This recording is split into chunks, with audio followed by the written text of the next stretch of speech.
The truth of the share market channel में आपका स्वागत है। मैं भुवनेश अग्रवाल। नमस्कार दोस्तों, शेयर बाजार में एक लंबे अंतराल के बाद भी कुछ लोग, देखिए 4-5 साल का जो पीरियड रहा है कोरोना काल से लेकर अब तक का, ये पीरियड एक ऐतिहासिक पीरियड है। इस समय को आप ये मत मानिए कि कोई आदमी ने पैसे कमा लिए तो ये पैसे उसके हैं और रह जाएंगे। पहले भी 1988 से हर्षद मेहता के टाइम भी लोगों ने बहुत पैसा कमाया था।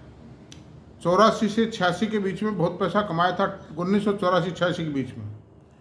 और 1988 से 1992 के बीच में बहुत पैसा कमाया था। और 99-2000 में जो आईटी बूम आया उसमें बहुत पैसा कमाया था। और 2004 से 2007 का जो कमोडिटी बूम आया था, इंफ्रा बूम आया था, उसमें बहुत भारी पैसा कमाया था लोगों ने। लेकिन उसमें से कितना पैसा बचा लोगों के पास, कितना पैसा वो बचा पाए, वो तो वैसे के वैसे ही रहे। मतलब कोई कहता था साहब मेरे पास 5 करोड़ रुपये हो गए, लेकिन वो 50 लाख रुपये रह गए बाद में। ऐसा क्यों होता है? ऐसा क्यों होता है? और आप देखिए कि सन 2007 के बाद जो 2008 में जो मंदी आई ना, तो 2008 की मंदी जो थी वो वैसे पेल गई लोगों को, काफ़ी बर्बाद हुए उसमें। इवन कई सुसाइडल केसेस भी हुए थे। मतलब और 9-10 में थोड़ा बाज़ार में रिवाइवल आया, क्योंकि बाज़ार बहुत गिर गए थे। उसके बाद बाज़ार में जो अच्छे क्वालिटी के शेयर थे ना, वो तो चले, उनमें एप्रिसिएशन आया। कोरोना काल से पहले तक आया, 10 सालों में। ठीक है कि वो मोदी सरकार के आने से पहले उस यूपीए 2 के टाइम में जो स्कैम वगैरह हुए थे, टैक्स टेररिज्म फैला था, जो पॉलिसी पैरालिसिस आ गया था, उन सब कारणों से देश की प्रगति रुक गई थी। लेकिन उसके बावजूद भी जैसे आईटी के शेयर थे, एफएमसीजी के शेयर थे, कॉरपोरेट बैंक के शेयर थे, ये तो चले थे। मतलब बाकी जो इंफ्रा के, मेटल के जो सिक्लिकल शेयर थे वो बैठ गए थे, उनकी हालत ख़राब हो गई थी। बहुत सी कंपनियां डूब गई हैं, उनमें से इंफ्रा की कंपनियां तो बंद हो गई बहुत सी। लेकिन ऐसा क्यों होता है और इस प्रकार की स्थितियों से हम क्यों बचें? आज आप देखिए ऐसे बहुत से इंडेक्स हैं जो प्योरली सिक्लिकल इंडेक्स हैं, जैसे मेटल इंडेक्स है, इंफ्रा का इंडेक्स है, रेलवे पीएसयू शेयर्स हैं, ये प्योरली टेक्सटाइल के शेयर्स हैं। टेक्सटाइल गारमेंट एक्सपोर्टर नहीं, टेक्सटाइल फैब्रिकेटर्स की बात कर रहा हूँ मैं। और कुछ ऑटो एंसिलरी के शेयर हैं। इस तरह से कई शेयर्स हैं, मैं आपसे बता रहा हूँ, कई सेक्टर्स हैं। जो केमिकल का सेक्टर चला फिर बैठ गया। तो उस सब से हम कैसे बचें और हमारे कमाए हुए पैसे को कैसे सेफ रखें, और हम निरंतर, ठीक है, एक साल कम आया, एक दूसरे साल ज़्यादा आया, या एक साल नहीं आया दूसरे साल डबल आ गया, इतना तो चलता है। लेकिन 5 साल, 7 साल, 8 साल के लिए हमारा पोर्टफोलियो सो जाए या हमारी पूंजी बर्बाद हो जाए, उससे कैसे बचा जाए, वो एक बहुत खतरनाक स्थिति होती है दोस्तों। और आप ये कहेंगे साहब ये बातें आप कई बार कह चुके हैं। मैं हर बार रिपीटेडली वो बात नहीं कहता हूँ, कुछ ना कुछ ऐसे नई बात लेके आता हूँ, एक नए आयाम देता हूँ आप लोगों को। मेरा काम एजुकेशन देना है आप लोगों को। My duty, my moral responsibility which I have taken is to educate, to trend the people. और उसके लिए इतिहास बताना ज़रूरी है। भविष्य का निर्धारण आप जब भी कर सकते हैं, भविष्य की नीतियां जब भी आप निर्धारित कर सकेंगे जब इतिहास की गवाही लेंगे आप। The evidence of the history is must to determine something about the future. It is very essential. तो दोस्तों अब चलते हैं अपन कि ये तो मैंने मेरा प्रेम्बल कह दिया है, प्रारंभिक बात कही है मैंने। एक बैकग्राउंड समझिए, प्रेम्बल समझिए, कुछ भी समझिए। लेकिन अब इस स्थिति से बचने के लिए क्या करें? मतलब आज इस तेजी को चलते 4 साल हो गए। 4 साल से लगातार वन वे चल रहा है। बीच में साल एक भर का थोड़ा सा विश्राम लिया था, वो उसी तरह का विश्राम था जैसे पर्वत चढ़ते समय आदमी 2000 फीट की ऊंचाई चढ़ने के बाद थोड़ा विश्राम करता है, चाय पानी पीता है। It was like that. कोई मंदी नहीं थी वो। मंदी, मैं मेरे जो फ्रेंड्स हैं, रिलेटिव्स हैं, जो नए जुड़े हैं, उनसे भी ये कहता हूँ कि आपने ज्येष्ठ का महीना नहीं देखा। ज्येष्ठ का महीने के बारे में एक कवि ने लिखा है, देख दोपहरी जेठ की छां चाहती छां। आपने खाली श्रावण देखा है, जेठ नहीं देखा है। ज्येष्ठ का महीना गर्मी का महीना होता है, एक्सट्रीम हीट, मई का महीना, और श्रावण ठंडा महीना होता है, मतलब शीतलता आती है, मंद मंद बड़ी मधुर मधुर बयार चलती है। सावन का महीना है। ये एक गाना भी गाया है, मेरे याद नहीं आ रहा वो गाना भी थोड़ा सा, खैर कोई बात नहीं। तो अब सवाल ये है कि पोर्टफोलियो को बिल्ड कैसे किया जाए, बस अब हम इस पे आते हैं और बचे हुए समय में चर्चा इसी पे करेंगे, how to build the portfolio. Portfolio में देखिए मेरे 4 सेक्टर और 4 सिलेक्शन पॉइंट, ब्रॉड पॉइंट्स हैं वो 4। एक तो सिलेक्शन के अंदर पोर्टफोलियो में सिक्लिकल शेयरों की संख्या कम रखें आप। सिक्लिकल शेयरों पे टोटल पोर्टफोलियो का जो अलोकेशन है वो 15% से ज़्यादा किसी सूरत में ना रखें। बाकी 5% आईपीओ के लिए रखें और 10-15% मिड कैप और स्मॉल कैप शेयरों के लिए रखें। और ऐसा रखें, उसमें भी ऐसा नहीं चाहे जो मिड कैप खरीद लें चाहे जो स्मॉल कैप खरीद लें, उनके पीछे भी ब्रांड, मैनेजमेंट, टेक्नोलॉजी, ये सब चीज़ें होनी चाहिए। बाकी जो 70% पैसा है वो कुछ इस तरह के शेयरों में लगाएं हैं। सबसे टॉप प्रायोरिटी जो मेरी है, इंफॉर्मेशन टेक्नोलॉजी। आपके साथ कभी चोट नहीं होगी दोस्तों। अगर 10-15%, 20% पैसा घट भी गया बाई चांस, पहली बात तो घटेगा नहीं तो कुछ नहीं। अगर अभी जैसे घटा था, ये एक 20 सालों में पहली बार घटना हुई है, मतलब कि जब अमेरिका में ब्याज की रेटें बढ़ी और ये प्राइसेस घटी। अमेरिका में ब्याज की रेट घटती ही नहीं थी। मतलब 42 सालों में, मेरे 42 साल के कैरियर में, I have seen for the first time that America has increase the interest rates. वरना वो तो घटाते थे, बढ़ाते नहीं थे। जीरो इंटरेस्ट कर देते थे। आपने जरा सी ट्रबल आई, सब प्राइम संकट आया, जीरो कर दी। कोरोना काल आया, जीरो इंटरेस्ट रेट कर दी उन्होंने। They are very liberal so far economy is concern. तो आईटी सेक्टर है, सेकंड प्रायोरिटी कॉरपोरेट बैंक्स हैं और फास्ट मूविंग कंज्यूमर गुड्स है। और इस फास्ट मूविंग कंज्यूमर गुड्स में तेल, साबुन, बिस्कुट, बेकरी, यही नहीं, आप एक सीमेंट को और जोड़ लीजिए। Cement should be treated as FMCG। It is selling like a Lux cake, Lux soap cake, उसको भी आप जोड़िए। 70% पैसा उसमें रखिए।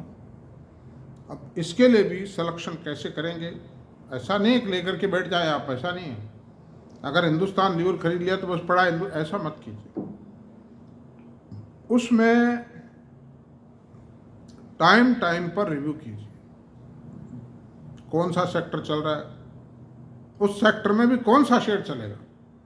जैसे FMCG का टाइम ढीला था, अभी पिछले 4-5 सालों से ढीला था, लेकिन उसके बावजूद वरुण बेवरेज ने बारे नहरे कर दिए। ब्रिटानिया का शेयर भी चला, वेक्टर फूड का भी शेयर चला। तो आप ये देखिए कि which share is going up in a particular sector. FMCG के अंदर वरुण जैसे चल रहा है, हो सकता है कल को हिंदुस्तान लीवर चल जाए। तो जो भी FMCG के शेयर है, इसमें सबसे ध्यान रखने की बात यह है कि वॉल्यूम ग्रोथ कहाँ आ रही है। वैल्यू ग्रोथ तो हो सकती है, हिंदुस्तान लीवर साबुन के रेट बढ़ा देवे, लेकिन उसको बाजार नंबर नहीं देता, रिकॉग्नाइज नहीं करता है, और रेट रोजाना बढ़ाई भी नहीं जा सकती। जो वॉल्यूम ग्रोथ है उसका इफेक्ट तो आता चला जाता है, 4-5 साल तक आता चला जाता है। तो वॉल्यूम ग्रोथ को वॉच करें आप, हर रिजल्ट में वॉल्यूम ग्रोथ क्या आई। अनदर थिंग कि हो सकता है उस FMCG सेक्टर में एक शेयर हो, 2 हो, और कोई मीडियम लेवल का शेयर भी चल रहा है ना, तो भी कोई बुराई वाली बात नहीं। जैसे वेक्टर फूड का शेयर, बीकाजी का शेयर है, जैसे ये भी अगर चलते हैं थोड़ा बहुत, इनको भी टिका लीजिए पोर्टफोलियो। अब चलते हैं नेक्स्ट IT सेक्टर। टॉप पर तो आईटी है, मतलब सबसे ज़्यादा होल्डिंग। अगर आपको 20-25% जो पोर्टफोलियो जो टोटल कॉर्पस का 20-25% अमाउंट तो आईटी सेक्टर में रखना ही रखना है, और उसमें से भी 18-20% तो आप लार्ज कैप में रखिए, 7-8% स्मॉल कैप में रख दीजिए।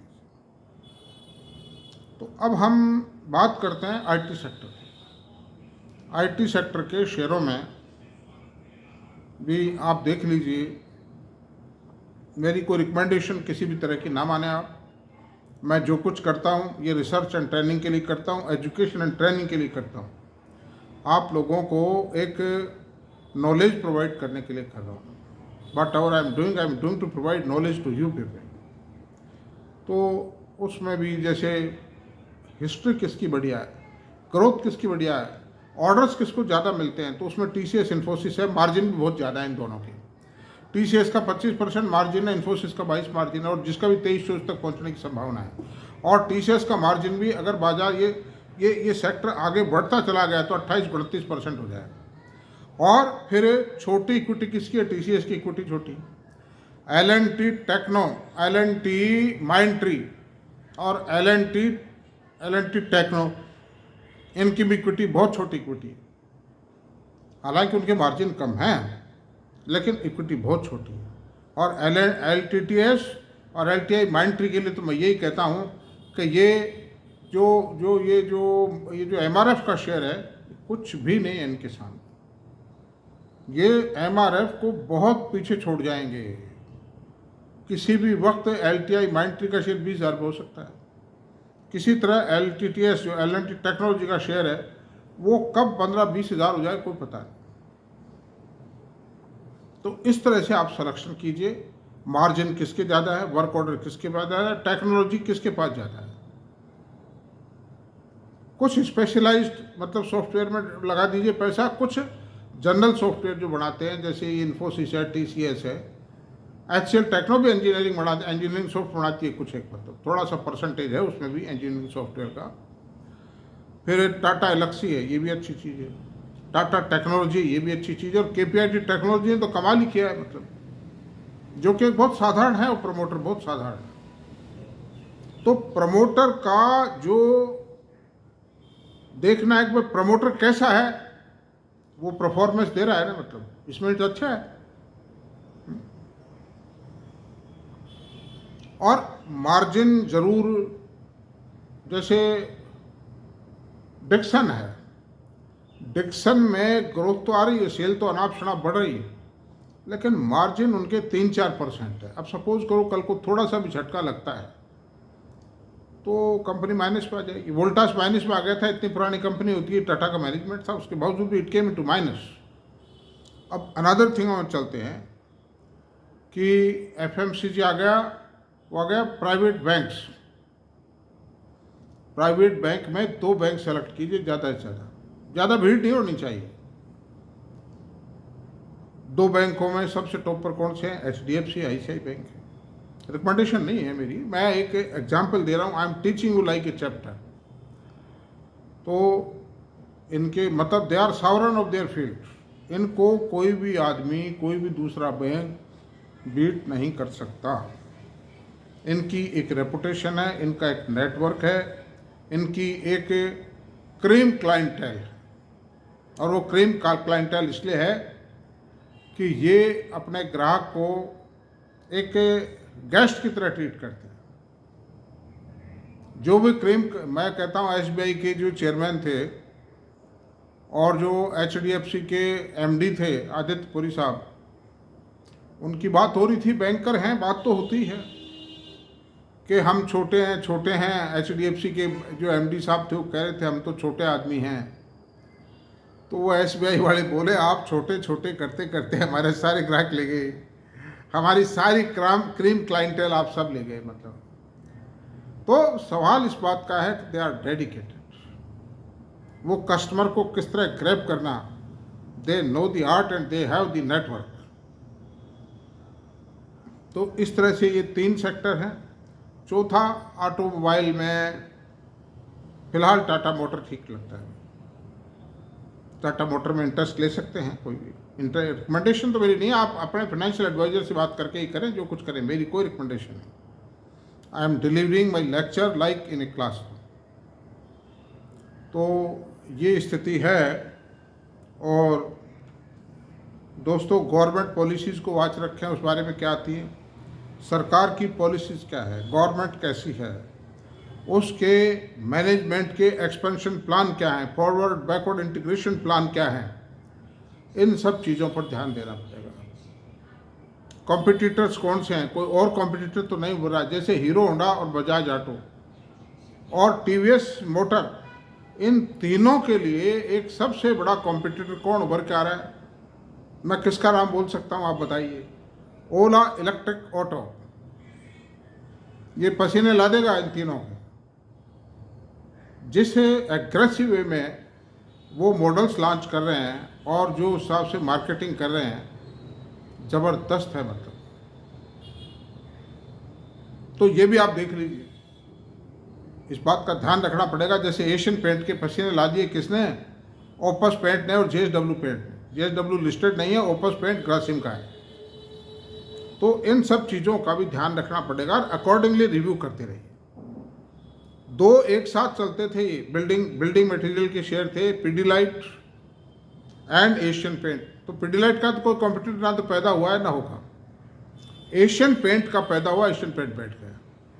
तो इन दी सेम वे इसी तरह टाइटन जो है, टाइटल एक ऑर्गेनाइज सेक्टर की कंपनियों में बेस्ट ज्वेलर है, लेकिन टाइटन के सामने चुनौती आ चुकी है। रिलायंस और बिरला फैशन एंड रिटेल, इन दोनों ने ज्वेलरी शोरूम खोलना शुरू कर दिया है। और आप देखते हैं कि रिलायंस की जो गति होती है और जो स्टाइल ऑफ मार्केटिंग है और जो प्रोडक्शन है, प्रोडक्शन कॉस्ट को कंट्रोल करने के जो तरीके हैं उनके पास में, जो थ्योरीज हैं उनकी, उसका कौन मुकाबला कर सकता है? इंडिया में अभी तक मैन्युफैक्चरिंग सेक्टर में उनसे कॉम्पिटिट करने वाला कोई भी एंटरप्रेन्योर पैदा नहीं हुआ है। They are the greatest entrepreneur in the country, so far manufacturing sector, so far telecom sector, so far the petrochemical sector, petro refinery sector is concerned. They say that we can refine, जाने कितना 60 type of crude oil they can refine. उनका GRM ज़्यादा क्यों आता है? इसीलिए आता है कि there technology for superior, multi dimensional technology है उनकी रिफाइनिंग के अंदर। तो सबसे बड़ी बात है, इन सब चीज़ों को रिव्यू करना पड़ेगा। एक रिलायंस को मत भूलिए, रिलायंस में भूल रहा था, रिलायंस को भी पोर्टफोलियो में बहुत ज़रूरी होता है रखना। It's a diamond of the portfolio. मैंने आज तक 42 साल के टाइम में मेरे पोर्टफोलियो से रिलायंस कभी कोई महीने 2 महीने बाहर हो गया होगा। बाकी रायर एक और बताता हूँ, रिलायंस ने मुझे आज तक कभी घाटा नहीं दिया, शानदार प्रॉफिट दिए हैं। ये जो मेरी 72 साल की एज में जो स्मार्टनेस देख रहे हो दोस्तों, ये this is due to Reliance है। Choose the jewel from the market, choose the best performer from the market. आप ये मत सोचिए हिलता ही नहीं, ना हिलेगा, दौड़ेगा, हिलेगा नहीं, दौड़ेगा, लेकिन वो ऐसे दौड़ता है उसकी दौड़ दिखाई नहीं देती। आपको कोई स्मॉल कैप शेयर उनमें हल्ला भी नज़र आएगा और बाजार में भी कहेंगे खरीदो, अरे पकड़ो, लेकिन वो पकड़ से निकल जाता है। वो कच्चे कड़वे हैं, मतलब उनका तो एक ही है, जिस तरह से चाट खरीदने थे, एक दोने में चाट बेचने वाला आपको चाट का दोना पकड़ाता है, चाट को खाइए और फेंक दीजिए दोने को। उसी प्रकार से उन शेयरों का प्रॉफिट बुक कीजिए अगर हो रहा है तो, और कोई बहुत ही अच्छा मैनेजमेंट है, बहुत ही अच्छी टेक्नोलॉजी है तो बात ठीक है, अलग बात है। जैसे तांला है, अब छोटी कंपनी है वैसे तो, है कि नहीं? अब जैसे एक ऑन मोबाइल कंपनी थी, अब वो कहाँ नजर आती है? गायब हो गई, खत्म हुई, फिनिश हो गई। तो इस तरह से दोस्तों ये बात कीजिए। अब आज इतना ही रहने देते हैं, चर्चा काफ़ी हो गई है। और आपको अगर मेरा वीडियो पसंद आया है तो कृपया शेयर कर, जरा सब्सक्राइब करें, लाइक करें, शेयर करें, कमेंट करें। Thank you very much.